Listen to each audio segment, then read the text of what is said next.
are live. I'm recording. Hello and welcome to the Verhoeven Effect podcast. I'm Colin. And I'm Nathan. And for this season of the Verhoeven Effect podcast, we are watching network television because me and Nathan don't watch network television. We are specifically watching police procedural dramas. We have NCIS New Orleans from 2014, The Mentalist, not an NCIS show, from 2008, and 1984's Miami Vice. As always, we start with NCIS New Orleans. We have Season 1, Episode 20, Rockabye Baby. Original air date April 14th, 2015, CBS Tuesday. When a Navy commander's car is stolen with his baby inside, the NCIS team must determine if this was a random carjacking or a targeted abduction. Showrunner Gary Glasberg, written by Jonathan I. Kidd and Sonia Winton as a team. Directed by Elodie Keene. Yeah, this episode was a mess. Yeah, they were throwing a lot of things out there and then like didn't resolve any. They got the baby back. They got the baby back. I mean, there was a part of this episode I really didn't like. It was like it was a misdirect. Like, oh wait, this is all we should be talking about. Yeah, find the kid, but yeah, we'll explain. Go ahead. I mean, it does the NCIS thing where it's like, oh, is this about espionage or about a stolen baby? And it's like, well, it's absolutely not about espionage, even though it is, but it's not. The focus of the episode does not resolve in espionage. The focus of the episode resolves in deep sadness and personal drama. We start with like a musical opening that wasn't that's not the opening theme of the show.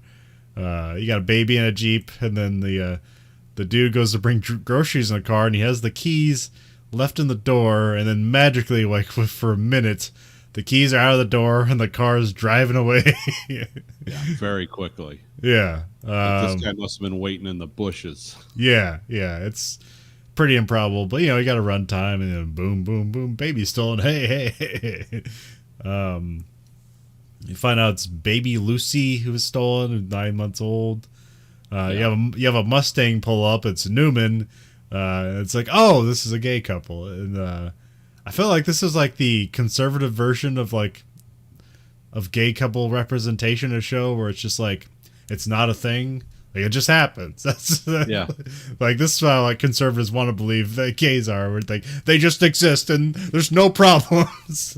I'm not saying gay people are a problem, but obviously conservative people tend to have a weird problem. Yeah, you got to consider the target audience of the show. It's like, these guys aren't making out during the show. As a matter of fact, one of them, it just goes into the later plot. It's like, we're in a gay relationship and we have a baby, but I had sex with this woman on the side because I don't know what was his motivation. Like, I felt I had to, and it's like, oh, okay, this is gay people for Main Street USA. Yeah. It's like, oh, okay. They're just like us, but they're gay. It's like, wait a minute, huh? What are you trying to say? No, they have sex with women and can be misdirected that way. It's like, no, if they're gay, they don't often have sex with women. At least as I understand gay people. Yeah, we're not the ones to necessarily complain about, but this seemed to be like a conservative version of a positive portrayal of a gay couple. So, and none of the conservative police.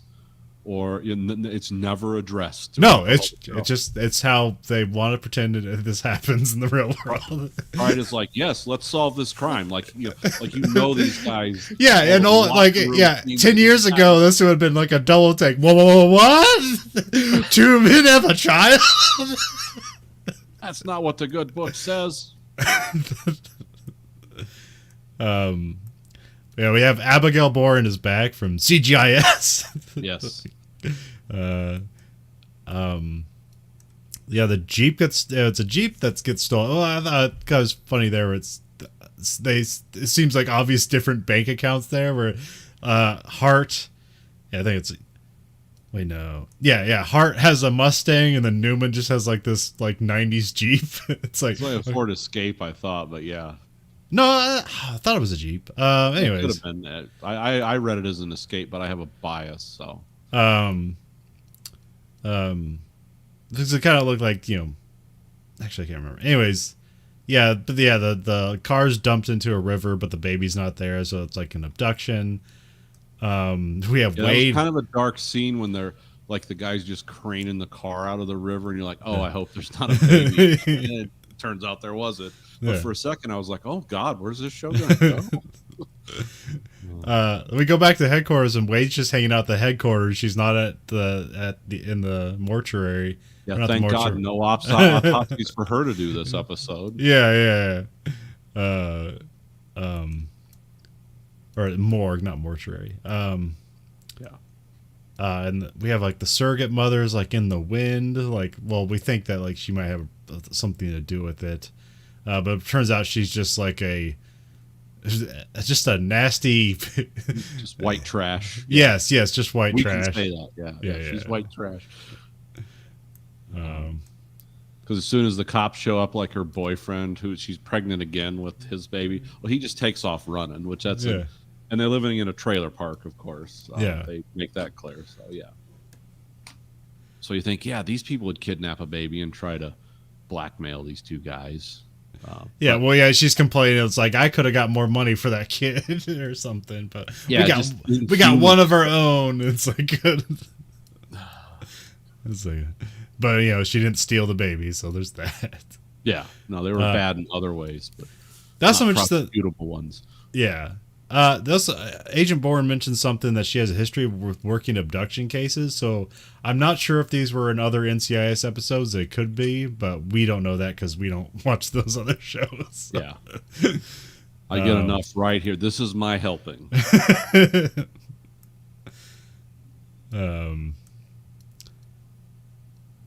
Oh, yeah, we have like a scene where like Brody and LaSalle are kind of like independently contemplating whether they'll have kids or not, but because of the job, they're like, no.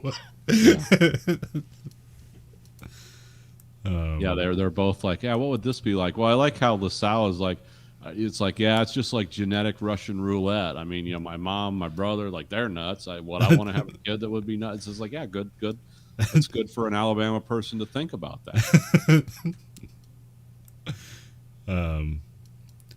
But I forget, like they find someone's hair in the car, and then, from the hair they're able to pull up a driver's license of this Chinese lady, which that seems pretty improbable, but whatever. I don't know if you're a naturalized citizen and if you have to like give DNA to the database or anything, but anyways. Well, that's again, this is for middle America. It's like we got to keep an eye on them.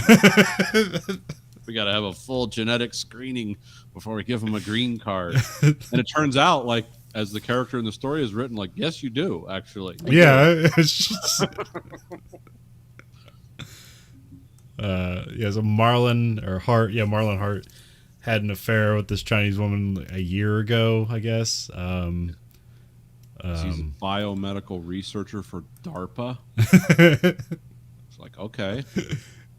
Yeah, which that means he's making like bioweapons. Yeah, it's like, so you're evil, but just not in the way middle America thinks you're evil. That's going to go right over everyone's head because they're still talking about that. These guys, they're gay. Unless he's developing counter bioweapon stuff, then he's good. Sure he is. Yeah, that's what's going on. Based on everything I've read in history, I'm sure that's what we're doing, and everyone else in the world too, by the way.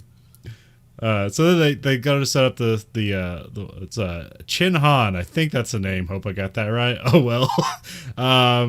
So they go to set her up, and then Marlon like starts choking her, and then the cops pull Marlon off of her, and then are cuff fucking her, and they pull her in. That was kind of a funny, like, absurd scene. Well, it turns out this character's backstory, and again, this just feeds into the paranoia, is like she was going. Or was it Stanford or Yale? Yeah. Chinese immigrant in college. She changed her major from like English to biomedical research, like just like a total sea change right in the middle of her like, really expensive Ivy League education. And it's like, I wonder why she did that. Oh, she's a spy. And of course, it's the most obvious spy in the world who goes from English lit to biomedical stuff at Yale, which is like, okay, cool. And then it turns out, yeah, she is trying to get information from him, and she has a whole computer full of blueprints of, you Yeah. know, Well, whatever. that was I have Sebastian hack something because I guess Patton wasn't around for this episode, and the interesting thing I have here, which I have no idea if this is actual insight to how Chinese spy networks work out, but it's like all the information on a computer like works one way or something. So like Yeah. they can't retrieve the information after they sent it or something like that. So Sebastian like hacks this hard drive to be able to get the information back and something like that. And then And they're using 21st century microdot technology, which is a trope that's been around forever, where you put all the information in the corner of a picture of a sunset or something, and yeah. it's like, yeah, that's real stuff, but it's like, yeah, it's microdots. They used to do that in the Cold War, but with actual film. Um, so, and you had to look at it under a or under a microscope, but yeah, you could fit the entire diagram for an F-16 fighter in something as tiny as the head of a pin. But what works out for them is that she had put up like a spy camera on their house to monitor them, and so then Yeah. she has the video of the person grabbing the keys in the car. So, And what happens with her? They just let her go? We don't hear. well, yeah, well, she said she wants a deal. Like she'll give them like the information, and they gotta basically like turn her over to the Chinese government or something like that. We don't get the end of that. That's just implied. Which in real life, this would suddenly become the most important thing going on in this investigation. But yeah, it's like, yeah, send her back. No, you somebody cremate her feet up like the Russians do. I mean, some point they go to the grocery store to like follow like where their footsteps where they go on a daily basis to see where they pick them up, and so we get some people at the grocery store, which end up being like the crux of it actually. But Yeah, and they raid like one of the grocer's house, and like he's dead, just like shot in the head. It's like pummeled to death. Okay, I thought he was shot. And then Boren has like a watch in her hand that goes off, and it's like says it's 48 hours, and then just kind of this dour look, and it cuts to commercial. Like there's that show called 48 Hours, and I believe like always it's real crime investigations, and what they always say is like if a missing person, or no, it's a murder case, or actually both probably, if they aren't solved within 48 hours, they probably are never going to be solved or something like that. Yeah. Isn't that the thing? Yeah.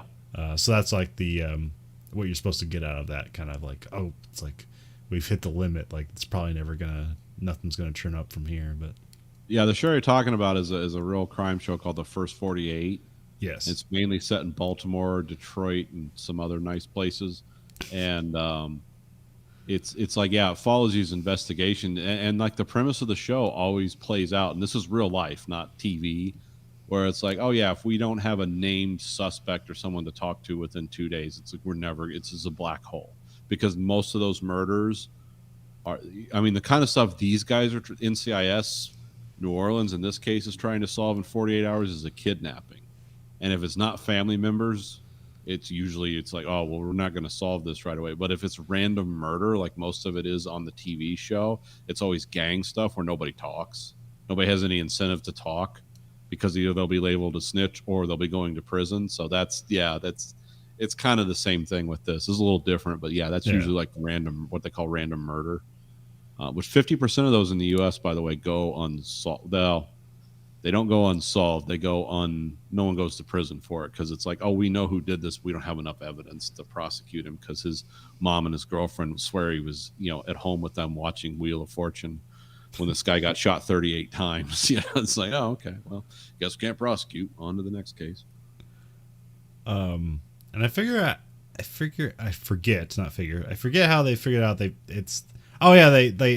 Sebastian traces like some meat stuff, or finds out some DNA. Yeah, it's kosher meat. Then they will figure out that it's the meat delivery guy that did it, who was at the grocery store, and when they go to the grocery store. So it's like, oh, okay, there's that connection. And it turned out like he stole the baby because him and his wife lost a baby. The SIDS, yeah. Yeah, and so like this is like the replacement, but he told his wife that like that, and they're trying to adopt, and then like he basically told like, the adoption went through, here's a baby, because like, yeah, as said, his wife like basically wasn't eating, was like either was sleeping too much or wasn't sleeping. So yeah, it was a real bad scene for them. But yeah, what do you think? Because this is like a gay couple. You think at some point there's gonna be someone that's like, who's like homophobic and it's like, no, gay couples can't have children, but it ends up not being that. It's just a sad. That doesn't happen. No, it's just a sad couple. Yeah. And now their lives are ruined. Well, especially his life. It's implied that the wife supposedly didn't know anything. Yeah. But it's also like they cleaned out their bank accounts and she was at some vacation cabin. So it's like, well, she must have known something. It's like these people don't own a cell phone, you know. It's like, well, there's a bit where it's kind of weird at first where she's like on a dock with the baby and she doesn't sound like she's all there. yeah. And it's like, oh, she's gonna jump in the water with the baby or something. But then there's a part where she's saying she's recounting what her husband said, like that this baby is adopted, and she's like, is that not true? And that's like kind of the times like, oh, she's a real person, she's not on the edge. Well, she probably is on the edge mentally because she like breaks down when they take the baby away. But yeah, it's the baby is reunited with the fathers, and that's kind of the happy bit. But there's just a lot of lives are ruined because of this. Yeah, and what about the Chinese spies? Yeah, just back what about your DARPA job? It's like, good luck feeding that kid on a Navy lieutenant's salary. Yeah, they make a good. He was a major, but Oh, was it? Okay. yeah, I mean, obviously that's the ranks I saw, but I believe a gold leaf is a major, but also the Navy ranks are. I didn't have to know them by heart, so. Oh, okay. Yeah, that's pretty much it. You were just going to be put on ships to scare them. You really have to know their ranks. Yeah, I know them. I didn't know them if I have to. The shortcut in the Marine Corps is you always say you salute shiny, because like all the ranks for officers are like either like gold or silver, and it's shiny, and then like all enlisted ranks are just matte black. Okay. But Navy personnel and what are the guys that are like the church guys, chaplains? They have like gold and silver stuff, and we're like saluting enlisted people. It's like, God damn, your fucking ranks and shiny stuff. I'm here to do one thing.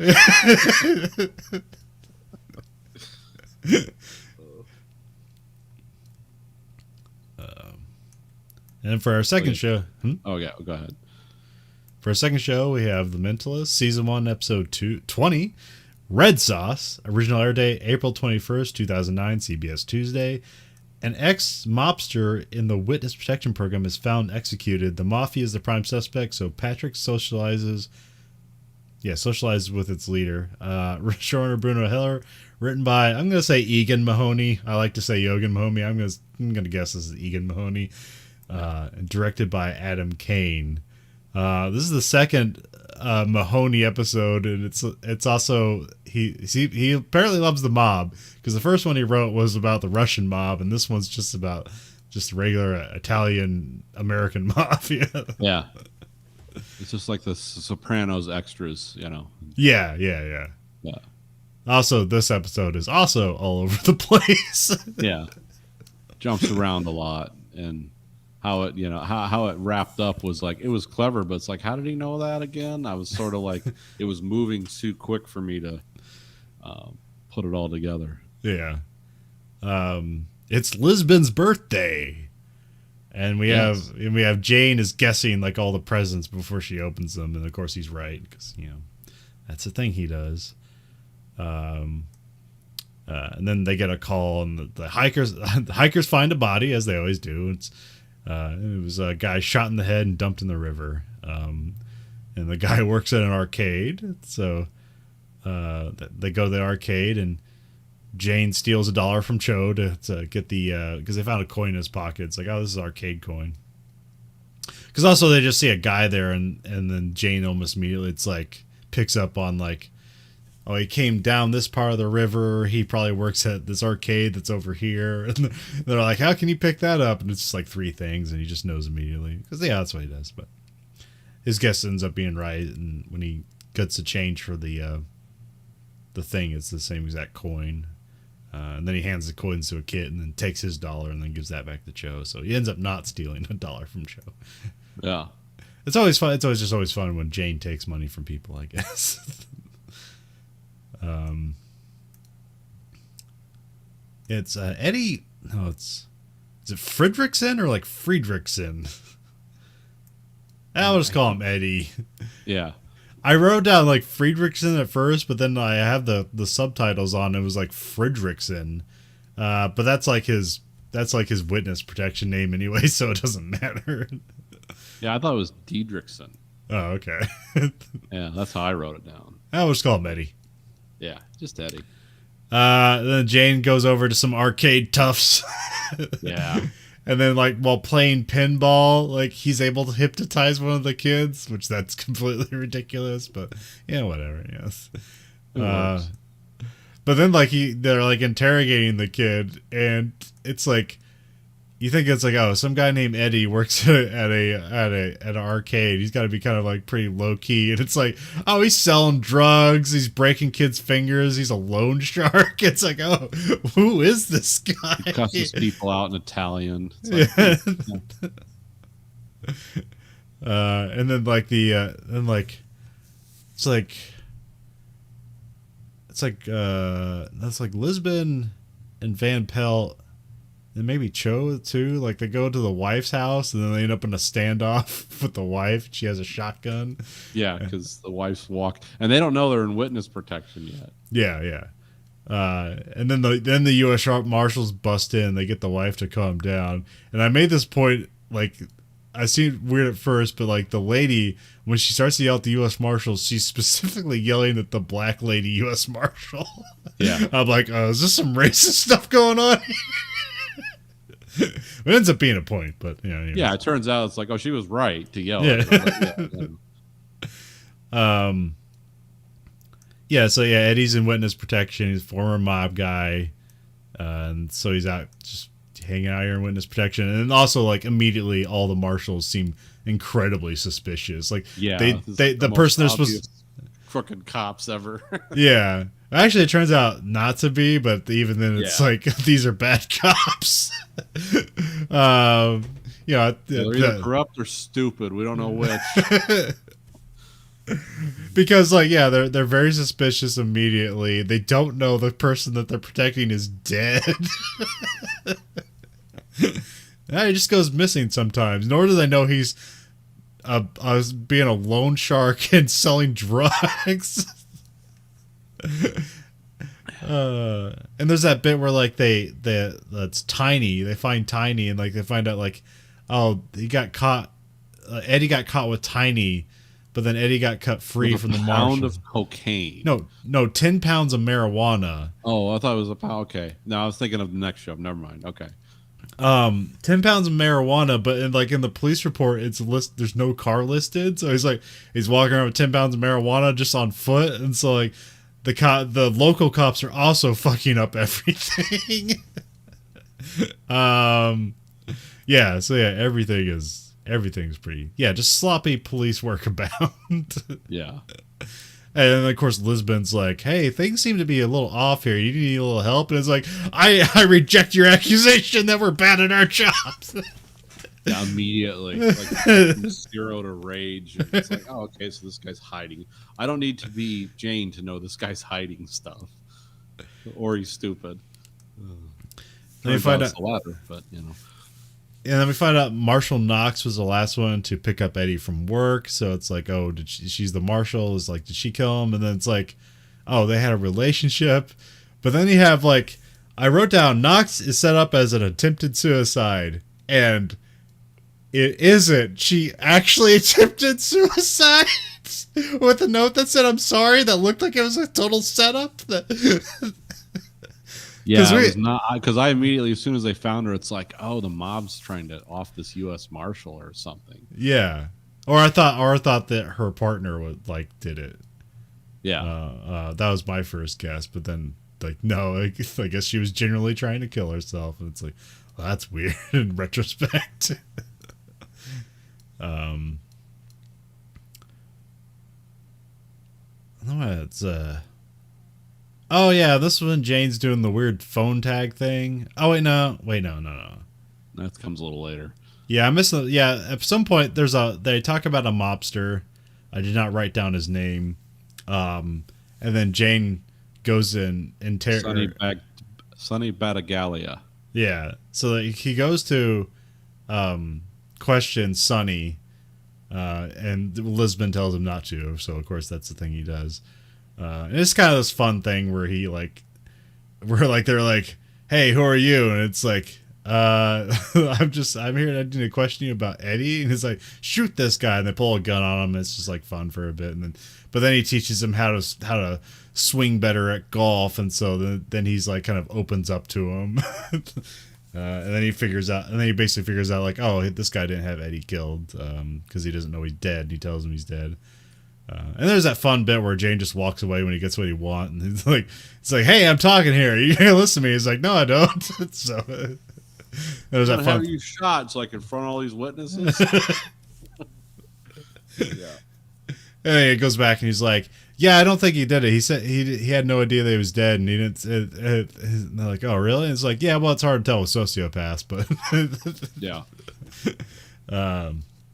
And then that's when Jane does the weird thing where he keeps having different people call the guy's phone and ask if Mary is there. Yeah. Which, I don't know, that's kind of a huge bet. Yeah, I mean, it's Jane, so he knows how people are going to react to things. So, but it's a huge gamble that this whole thing is going to work in the end. Yeah. Where he just gets him to swear a bunch on the phone and wish death on somebody that he just hands the phone over to. Yeah, it seemed like that's a tight play. Like, got to time that out just right. Gina, who's the wife of Eddie, who earlier talked about how like there's no good red sauce in this town, and so Jane makes red sauce and whatever and spaghetti and stuff for her, and is basically questioning her at the same time, and figures out that Gina killed Eddie because he was cheating on her with the FBI agent, or the Marshall that she didn't like. Yeah, Marshall Knox. Yeah. And then he makes it seem like he's either gonna like get her to admit to the crime, or she's gonna let this hitman kill her, and he'll get money from Sonny. Yeah, and it's just Rigsby dressed in a tracksuit with sunglasses, and she thinks it's a hitman on the way, and so she admits to killing her husband. Yeah. And that's just kind of the end of the show. Oh, and Jane gets Lisbon a horse. Yeah. Which seems more of a hassle than a present, but whatever. Well, it's every little girl's dream to get a pony for her birthday. Yeah. And because he didn't have his birthday gift there on time, or he was just manipulating her, that she ends up getting, like, there's a pony in her office, which is like, yeah, do you know how much it costs to feed one of those fucking things, and where are you going to put it? Yeah, which makes me think that there was just like a fun joke. Like, yeah, she's not actually going to actually take care of the horse. Yeah, as the series goes on, I don't want to see like Lisbon in her apartment with hay in one corner and this pony just as skinny as a stick because it's sad.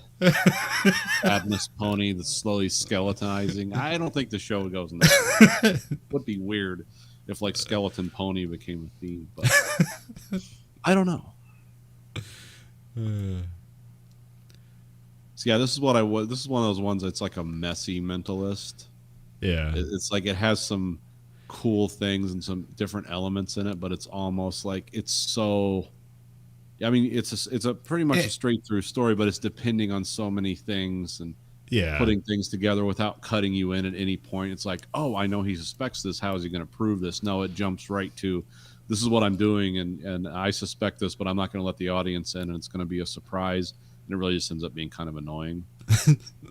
Yeah, I mean, this episode's more fun than it is good, and I think that was kind of like what they try to do with all. Yeah, I mean, you got to get 25 of these out, so they're not all going to be hits. So yeah, it's not all pieced together cleanly, but it is entertaining throughout. But then we have our third show, Miami Vice, Season 1, Episode 2, Nobody Lives Forever. Original date, March 29th, 1985, NBC Friday. A passionate romance... distracts Crockett to the point that it nearly derails the pursuit of three thugs on a rampage. Showrunner Michael Mann, written by Edward D. Lorenzo, directed by Jim Johnston. Yeah. This is a weird episode. Yeah, not one of their stronger ones. No, especially the episode, because this follows Home Invaders, right? Yes. So, like, one of the crux of that episode is that, like, this guy's just kind of the head of robbery is, like, not on top of things, and he has to retire by the end of the episode. Here it's like Crockett has a relationship and things aren't going to plan, and, like, so he has to dump his relationship or else he's not going to be good at his job. It's like, these are dire circumstances for everything going on here. And by the logic of the last episode, Crockett should have left Miami Vice. Yeah. But anyways. Yeah. If you follow the rules as established, he should have, at the end of the episode, he should have just handed Tubbs his, like, gun and badge and, like, yeah, I'm just can't do this anymore. By the way, these punks are acting like they're living in Mad Max. Yeah. Like, you can just murder people in the streets. And you just got a shotgun at a diner and nobody reacts to it except for one guy. Yeah. Yeah, it starts off, Bad to the Bone is playing. You got these three hooligans in a convertible, and they're, like, harassing a guy in a truck who seems like he could have solved everything by just braking. Yeah. Just brake heavily and let them go by. Yeah, I don't think you're going to convince these guys. Just slow down. And then he ends up Dukes of Hazzarding his truck into a river. So, yeah. I like that when his truck runs out of control down to, like, a weird off ramp. It's like, well, just hit the brakes. But instead you hear the engine roaring. Like, oh, okay. And then it does like them Duke boys are in trouble. And by the way, the car those guys stole are, like, insanely expensive nowadays. The Pontiac GTX convertible, yeah, those are worth a fortune nowadays. There's not that many around. Yeah, so we come back from the credits and they're in that car still, and they've written on the side with spray paint, "Death is the ultimate high." They misspelled ultimate. Ultimate. Because I had to look at that twice. It's like, Death the Utilimat? Okay, shit. Okay. And then they just by circumstance they realize that, like, some guys running a bookie thing, like a bench on the beach, and they rob the bookie. Yeah. And then I just had the next note I have is Crockett gets laid by his new girlfriend Brenda. Yeah. Then we Sex in expensive houses. Oh yeah.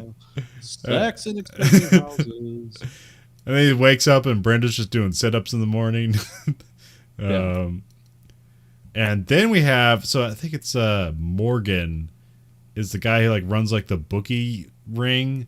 And so, like, some of his guys are, like, working on, like, how they're trying to get after the hooligans too, and it's a young Giancarlo Esposito. Yes. Who's sent on just to go after these guys, which weirdly he is in 3 different episodes of Miami Vice as 3 different characters. He was previously in an episode as, like, just a druggie in a room. Yeah. So yeah, it's kind of fun to see. Yeah, so by the way, numbers matching Plymouth GTX convertible, which that means it's in perfect shape, $70,000. Yeah, just to give some element to how old this show was, where it's like, yeah, that's your junk car. Well, because at the time the show was filmed, that car wouldn't have been even 20 years old. So yeah. And then we have a part where, like, so the Tubbs and Crockett are on the trail of these guys, but because they don't really have a pattern, they're hard to catch.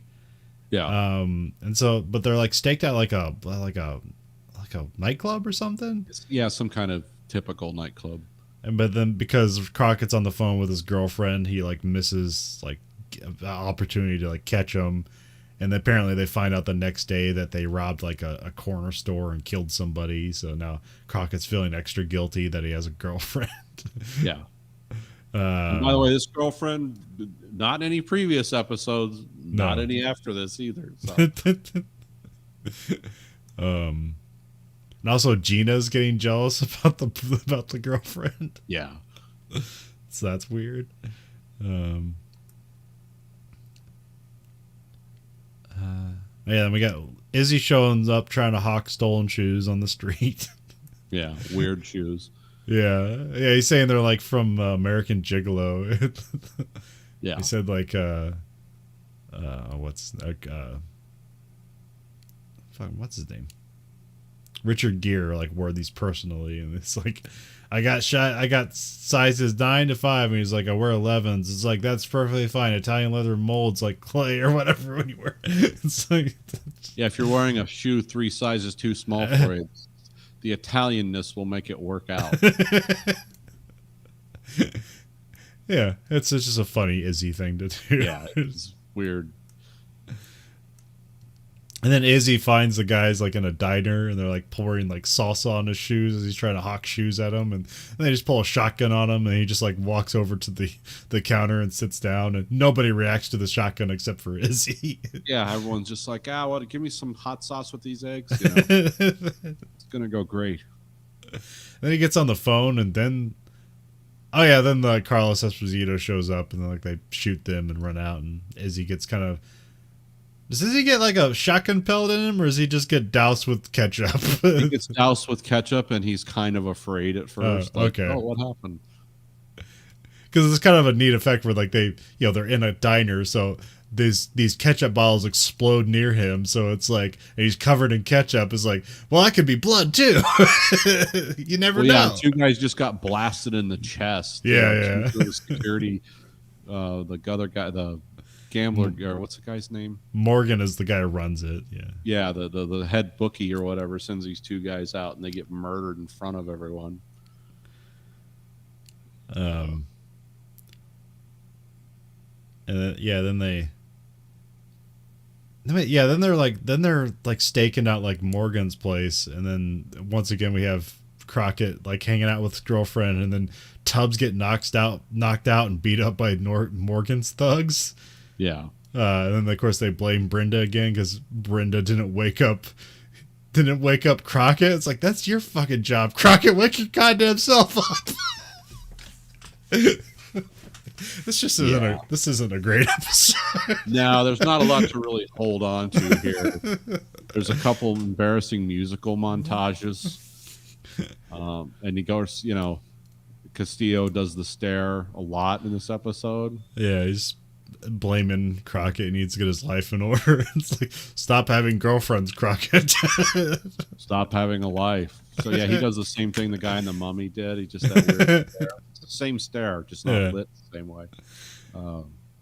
We got Tubbs, and then him and his girlfriend talk about like, what kind of life are we gonna have together? It's like, I don't know. I work 7 days a week. I lie to international drug dealers and murderers about who I am. I live way above my means as a way to pad my backstory. And it's like, I don't know if we're gonna have a lot of kids and like weekend vacations. It just seems like suicide to be in a relationship with this guy, and I think he realizes that too. Yeah. I mean, that's a lot of things with Michael Mann stuff, is just people devoting their lives to their job. Yeah. It's like, the personal relationships just get away of their righteous duty to complete a job to the best of their abilities. To work 24 hours a day, 7 days a week, and be shot at and kill people on a weekly basis. Probably killed 150 people, and this is the first season. So we got Tubbs playing sax on the beach. Trying to pretend to be one of the bookies, while the rest of Vice is just in a backup role, like all over the place. Brenda and Crockett break up, and then the hooligans show up to rob him, and there's like a gun in the bag that as he goes to hands over, and Tubbs kills one of them, and then they just shoot the other guys too. They just all pop out of the woodworks, and all the Vice guys kill them all. It's like, and it seemed like they weren't even trying to arrest him.